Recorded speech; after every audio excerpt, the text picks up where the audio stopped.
우리 교회는 해마다 11월 마지막 토요일에 김장을 합니다. 특별히 가난한 주변 이웃을 위해서 김치를 만들고 또 배달도 합니다. 배달하는 건 주로 남자들의 몫이어서 저도 어제 배달에 참여했습니다. 그런데 배달할 때마다 우리 주변에 가난한 사람들이 참 많다는 것을 새삼 느낍니다. 또 더 안타까운 것은 해마다 같은 분들을 만나는 것입니다. 시간이 지나도 형편이 전혀 나아지지 않는 분들이 참 많습니다. 오히려 나빠지는 분들이 많습니다. 병원에 가 계신 분도 있고 세상을 떠나신 분들도 있습니다. 그런 일을 겪을 때마다 우리가 하는 일이 얼마나 의미가 있나 이런 생각을 합니다. 별로 도움이 되지 않는다 생각도 들고 그래서 실망하기도 합니다.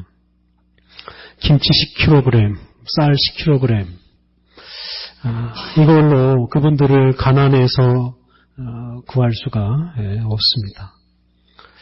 그래서 실망할 수밖에 없습니다. 하지만 이런 일을 우리가 중단하지 않고 10년 넘게 계속하는 이유가 있습니다. 가난한 이웃을 돌보는 것이 우리의 어떤 책임이기 때문에 그러는 것만은 아닙니다. 우리에게 소망이 있기 때문에 그렇습니다. 하나님께서 우리의 사랑의 손길을 통해서 일하신다는 소망이 있습니다. 김치와 쌀을 통해서 전달되는 하나님의 사랑이 그들의 마음과 그들의 삶에 변화를 일으키시려는 소망이 있기 때문에 우리가 해마다 이 일을 합니다. 그런데 우리에게는 더 큰 소망이 있습니다. 그 소망은 바로 하나님 나라입니다. 우리는 하나님의 나라가 이루어진다는 소망을 품고 살아가고 있습니다. 하나님의 나라가 우리 가운데 이루어질 때 우리들 안에서는 이 가난이라는 것이 다 사라지게 될 것입니다.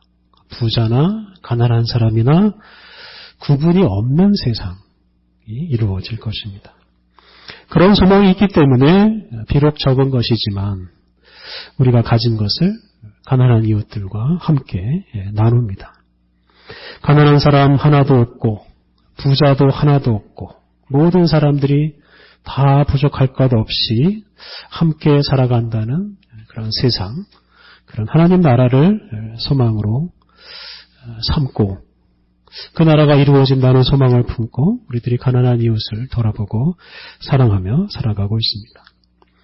그래서 이 가난한 이웃이 영원히 그렇게 가난한 상태로 있지 않을 것이다 라는 소망이 우리에게 있습니다. 하나님께서 창조하신 대로 그 하나님의 형상, 그 하나님께서 처음 만들어주신 그 본래 모습을 회복할 것이라는 그런 소망을 품고 우리가 그 일을 계속하고 있습니다. 시험을 준비하는 사람이 시험에 합격할 수 있다는 소망이 없으면 열심히 공부할 수가 없습니다.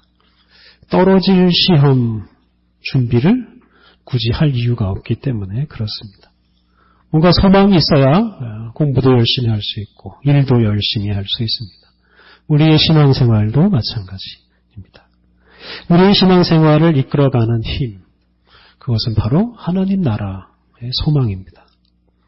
우리는 하나님 나라 소망이 있기 때문에 계속해서 우리의 신앙생활을 할 수 있습니다. 우리가 드리는 예배, 또 서로 가르치는 일, 또 친교, 봉사, 선교, 이 모든 것들이 하나님의 나라가 이루어지는 것으로 열매를 맺을 것이기에 우리가 그 소망을 품고 우리의 신앙생활을 지금도 하고 있습니다. 오늘은 교회력으로 새해가 시작되는 날입니다. 대림절 첫 주일이 바로 교회력의 첫날, 새해 첫날입니다. 우리가 그것을 기념하기 위해서 주보의 형식을 좀 바꿔 보았고요. 성경 공부 교재도 좀 바꾸어 보았습니다. 여러분들도 대림절 첫 주일을 마음을 좀 새롭게 하는 또 새 출발을 하는 그런 기회로 삼으시면 좋겠습니다. 대림이라는 말은 기다린다는 뜻입니다. 그래서 대림절은 쉽게 말하면 성탄절을 기다리는 절기이고 또 우리 위에 오시는 예수님을 기다리는 절기입니다. 그럼 기다린다는 게 얼마나 즐거운 일입니까? 기다린다, 뭔가 기다릴 게 있다 하는 것은 우리에게 소망이 있다는 뜻입니다. 반면에 기다릴 게 없는 사람은 소망이 없는 사람, 절망에 빠져 있는 사람입니다. 이렇게 기다린다는 게 참 좋은 일인데 이런 기다림 자체도 중요하지만 기다림의 대상이 참 중요합니다. 뭘 기다리느냐 하는 게 참 중요합니다. 예를 들어서 TV 드라마, 요즘은 드라마보다 더 재밌다는 뉴스, 이런 걸 기다리는 것, 사실은 그렇게 큰 의미는 없습니다. 또 성탄절을 기다리는 것보다는 우리 예수님을 기다리는 것이 더 의미가 있습니다. 성탄절에 뭐하고 놀까? 이런 생각을 하면서 기다리는 것보다는 예수님 만나기를 기다리며 사는 것이 훨씬 더 유익합니다. 특히 우리가 그리스도인으로서 예수님을 기다리며 산다는 것은 아주 중요한 의미가 있습니다. 왜냐하면 우리 예수님께서 오시는 그때 하나님의 나라가 완성되기 때문에 그렇습니다. 우리가 예수님을 기다린다는 것은 곧 하나님 나라를 기다린다는 것과 같습니다. 오늘 우리가 읽은 구약의 말씀은 하나님 나라, 완성될 하나님 나라의 모습을 우리에게 조금 보여줍니다. 그리고 신약의 말씀은 우리가 그 하나님 나라를 기다리며 사는 사람이라는 것을 우리에게 일깨워 줍니다. 먼저 구약 이사야 2장 1절부터 5절 말씀은 이사야가 본 이 말일, 세상 마지막 날에 관한 환상입니다. 여러 차례 말씀드렸듯이 이 세상은 허망하게 끝나지 않습니다. 하나님의 뜻이 잘 이루어지는 것으로, 완전히 이루어지는 것으로 이 세상이 끝이 납니다. 2절과 3절을 보면 하나님께서 머무시는 그 성전이 있는 산이 아주 높아집니다. 그래서 온 세상 모든 민족이 그 성전을 볼 수 있게 되고 그 성전으로 몰려듭니다. 하나님의 말씀이 선포되는 그 성전으로 와서 거기서 하나님 말씀을 배우고 배울 뿐만 아니라 또 그 말씀대로 살겠다고 다짐까지 합니다. 이렇게 하나님 말씀을 배우고 그 말씀대로 살아감으로써 하나님의 다스림이 온 세상에 이루어집니다. 하나님께서 당신의 말씀으로 온 세상을 의롭게 다스리십니다. 그러자 세상에서 모든 분쟁, 갈등이 사라지고 평화가 찾아옵니다. 싸울 일이 없어집니다. 그래서 전쟁도 필요가 없고 무기도 필요가 없습니다. 만일 이 세상의 끝에 바로 이러한 나라가 이루어집니다. 우리가 사는 세상에 거짓이 횡행할 때가 있습니다. 거짓말하는 사람이 출세할 때도 있습니다. 거짓말하는 사람이 진리를 말하는 사람을 이기는 때도 있습니다. 하지만 영원히 그럴 수는 없습니다. 말일이 되면 더 이상 거짓은 설 자리가 없습니다. 거짓말하는 사람도 설 자리가 없습니다. 말일에는 다들 진리의 말씀을 들으려 하고 진리의 말씀을 배우려 하고 진리의 말씀대로 살려고 하기 때문에 그렇습니다. 이렇게 하나님의 진리의 말씀에 순종하기 때문에 세상에서 분쟁이 사라집니다. 진리의 말씀을 따라 살면 서로 싸울 일이 없습니다. 평화로운 세상이 이루어집니다. 싸울 일이 없으니까 무기가 필요 없고 그래서 그 무기를 농기구로 바꿉니다. 그렇게 되면 더 많은 농산물을 생산할 수 있을 것입니다. 이것이 바로 세상 마지막 모습입니다. 최근 우리나라에서 일어나는 일들을 보면 거짓은 결코 영원할 수 없고 숨길 수 없고 반드시 드러난다는 것을 우리가 분명히 알 수 있습니다. 우리가 사는 세상에는 거짓을 감추고 싶어하는 사람들이 있습니다. 하지만 그 사람 뜻대로 되지는 않습니다. 거짓이 드러날 때가 반드시 옵니다. 그리고 거짓이 드러남으로써 거짓을 감추려고 했던 사람들은 수치를 당하게 됩니다. 거짓에 대항하는 사람들은 명예를 얻게 됩니다. 이것이 단지 우리나라뿐만 아니라 온 세계 인류의 역사입니다. 요즘 우리 사회가 어수선하고 혼란스럽게 보입니다. 이것 때문에 경제적으로도 더 침체에 빠져들고 있다고 말합니다. 하지만 한편으로는 이런 상황이 참 감사합니다. 왜냐하면 거짓이 드러나고 어두운 곳에 빛이 비치기 때문에 그렇습니다. 가끔은 거짓이 진리를 이기고 어둠이 빛을 이기는 것처럼 보일 때도 있습니다. 그런데 이런 상황이 계속되면 사람들이 소망을 잃어버립니다.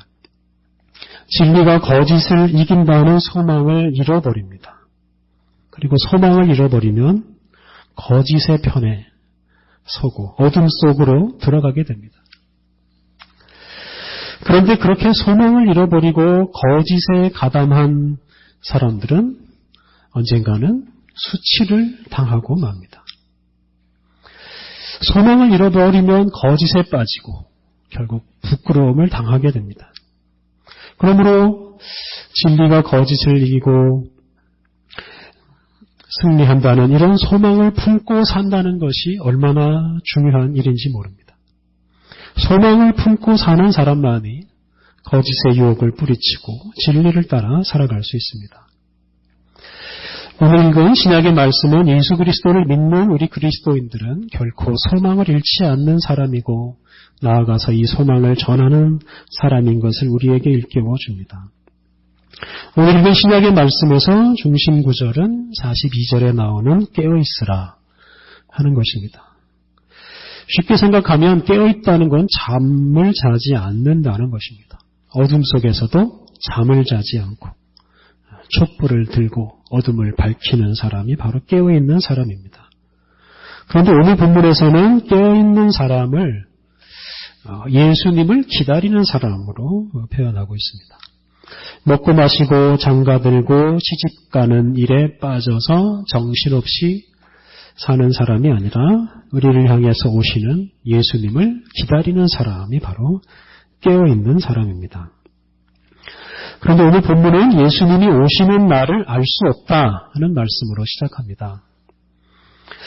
부활하시고 승천하신 예수님은 다시 세상에 오시겠다라고 약속하셨습니다. 사실 예수님께서 승천하셨다는 것은 예수님께서 우리를 떠나셨다 또는 세상을 떠나셨다는 뜻은 아닙니다. 이 승천하셨다라는 말은 예수님께서 하나님 우편에 앉으셨다, 즉 세상을 다스리시는 위치에 오르셨다는 뜻입니다. 그러니까 예수님이 지금 세상과 관계없는 세상 바깥 어느 곳에 계시는 게 아니라 지금 우리 세상을 다스리시고 있습니다. 그런데 예수님은 우리에게 오신다라고 말씀을 하십니다. 그리고 그때에는 세상 모든 사람들이 예수님을 보게 될 것이다 라고 말씀하셨습니다. 예수님께서 교회 공동체나 그리스도인들을 통해서 간접적으로 드러나는 것이 아니라 예수님께서 친히 온 세상에 당신을 드러내실 것이다 라고 말씀하십니다. 이것이 바로 성경이 말하는 예수님의 오심 또는 재림입니다. 지금 우리 교회와 그리스도인들과 또 세계 역사를 통해서 희미하게 경험하는 그 예수님이 언젠가는 말이 되는 세상 모든 사람들이 직접 만나고 경험하게 될 것입니다. 그것이 바로 예수님이 오시는 날입니다. 그리고 그렇게 예수님께서 온 세상 모든 사람들이 분명히 볼 수 있는 모습으로 임하실 때 예수님께서 약속하신 하나님의 나라가 완성될 것입니다. 오늘 우리가 읽은 구약의 말씀에 나오는 바로 이런 하나님의 나라가 우리에게 이루어집니다. 그래서 예수님께서 오시는 그 날이 바로 말일, 세상 마지막 날입니다. 그날은 세상과 역사가 완성되는 날이고, 그리고 우리는 그 날을 기다리며 사는 사람들입니다. 우리에게 오시는 예수님을 기다린다는 것은 곧 하나님의 나라를 기다린다는 것이고, 세상과 역사가 완성되는 날을 기다린다는 뜻입니다. 앞에서 말씀드린 대로 진리가 거짓을 이기고 빛이 어둠을 이기는 날을 기다린다는 뜻입니다. 그런데 문제는 우리가 그 날을 알 수 없다 하는 것입니다. 오늘 신약의 말씀을 보면 예수님께서 오시는 날을 알 수 없기 때문에 사람들이 두 부류로 나뉩니다. 한 부류는 먹고 마시고 장가들고 시집가는 일에 집중합니다. 다시 말하면 일상생활에 매몰되어서 산다는 뜻입니다. 사실 여러분, 먹고 사는 게 얼마나 힘듭니까? 우리 주변에 있는 대부분 사람들은 날마다 일을 해야 먹고 살 수 있습니다. 한두 달만 놀아도 이게 생활비가 떨어져서 고생하는 사람들이 많습니다. 생계 유지하고 자녀 양육하다 보면 사실 다른 거 신경 쓸 새가 없습니다. 그러니 예수님 오시는 것까지 신경 쓰며 살기가 어렵다라고 말하는 사람들이 얼마든지 있습니다. 성경은 그런 상태를 바로 잠들어 있는 상태라고 말합니다. 일상생활에만 매몰되어서 사는 사람, 깨어있지 못하고 잠들어 있는 사람입니다. 이런 사람이 있는가 하면 예수님께서 오시는 날을 알 수 없기 때문에 항상 깨어있는 사람도 있습니다. 예수님께서 언제 오실지 알면 잠깐이라도 좀 잠을 잘 수 있을 텐데 알 수가 없기 때문에 항상 깨어 있을 수밖에 없습니다. 그런데 깨어있다는 이 말은 단지 잠을 안 잔다는 뜻은 아닙니다. 예수님을 기다린다는 것은 앞에서 말씀드린 대로 하나님 나라를 기다린다는 뜻이고, 하나님 나라 소망을 품고 산다는 뜻입니다. 우리가 매주 기도하는 것처럼 하나님의 뜻이 하늘에서와 같이 땅에서 이루어진다는 소망, 아버지의 나라가 우리에게 온다는 소망, 이런 소망을 품고 사는 사람이 바로 깨어있는 사람입니다. 냉소적인 사람은 예수님을 기다린 지가 벌써 2000년이나 되었다. 아직까지도 오지 않으셨으니 이제 오지 않는 게 확실하다. 이렇게 말을 하기도 합니다. 근데 그렇게 말하는 순간 잠들어 버립니다. 예수님을 기다리지 않는다 하는 것은 곧 소망을 잃어버린다는 뜻입니다. 포기한다는 뜻이고 절망한다는 뜻입니다. 거짓이 진리를 이기고 세상을 어둡게 만들어 버릴 것이라고 절망하는 것입니다. 그래서 예수님을 기다리지 않는다는 것은 진리를 포기하고 소망을 포기하고 그냥 잠든다는 뜻입니다. 될 대로 되라는 식으로 살겠다는 뜻입니다. 그것은 아주 슬픈 일입니다. 성도 여러분, 오늘 우리의 현실, 우리나라의 현실, 온 세계의 현실을 들여다보십시오. 오늘 우리의 현실 속에서 우리는 예수님께서 우리를 다스리신다는 사실을 아주 분명히 알 수 있습니다. 거짓은 드러납니다. 진리를 갈망하는 사람들, 정의를 위해 애쓰는 사람들이 우리들 가운데 있습니다. 거짓이 진리를 이길 수 있다는 소망을 품은 사람들이 있습니다. 이것이 바로 예수님의 다스리심의 증거이고 또한 예수님께서 오신다는 증거입니다. 거짓이 승리하는 것처럼 보여도 그것은 일시적일 뿐입니다. 결국은 거짓이 드러납니다. 인류의 역사가 그것을 증명해 줍니다. 이것은 곧 우리에게 소망이 있다는 뜻입니다. 이것이 곧 예수님께서 오신다는 증거입니다. 언젠가는 거짓이 다 물러나고 온 세상 모든 사람들이 진리의 말씀, 하나님 말씀을 배우고 그대로 실천하는 날이 오게 될 것입니다. 이것이 우리의 소망이고 우리는 이 소망을 붙들고 살아가고 있습니다. 2000년 전부터 우리 신앙의 선배들은 하루도 빠짐없이 예수님을 기다리며 살았습니다. 말일에 하나님의 나라가 우리 가운데 이루어질 것이라는 소망을 품고 살았습니다. 모진 박해를 겪으면서도 생명을 잃어가면서도 이 소망을 품고 살았습니다.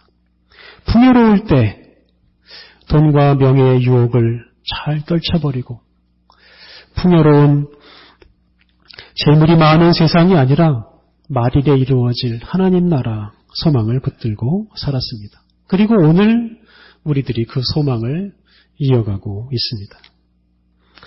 예수님은 우리에게 오시는 당신을 향해서 항상 깨어있으라고 말씀하십니다. 말일에 하나님의 나라가 완성될 때까지 늘 소망을 품고 살라고 말씀하십니다. 다른 사람들이 거짓에 빠져 산다고 해서 함께 거짓에 빠져들지 말고 진리가 승리할 것을 확신하면서 당신을 향해서 늘 깨어있으라고 말씀하십니다. 사랑하는 성도 여러분, 말일에 우리 예수님이 오셔서 우리 가운데 하나님 나라를 이루실 것입니다. 언제나 어디서나 우리가 그 예수님을 기다리면서 항상 소망을 품고 살아가십시오. 특별히 절망하는 사람들에게 이 하나님 나라 소망을 전하며 살아가십시오. 우리 함께 기도하시겠습니다. 하나님, 험하고 어두운 세상에서도 우리가 예수님을 기다리며 소망 가운데 살게 하시니 감사합니다. 하나님, 세상이 어두워질수록 우리들이 예수 그리스도의 오심을 확신하고 전파함으로 우리들이 더 빛나는 사람이 되게 하여 주옵소서. 거짓으로 인해 실망하고 좌절하는 세상에 우리를 향해 오시는 예수님을 전파하게 하옵소서. 말일에 이루어질 하나님 나라 소망을 전파하게 하옵소서. 하나님, 우리가 항상 깨어 소망의 파수꾼이 되게 하시며 절망 속에 소망을 전하는 사람으로 살아가게 하옵소서. 예수님의 이름으로 기도드립니다. 아멘.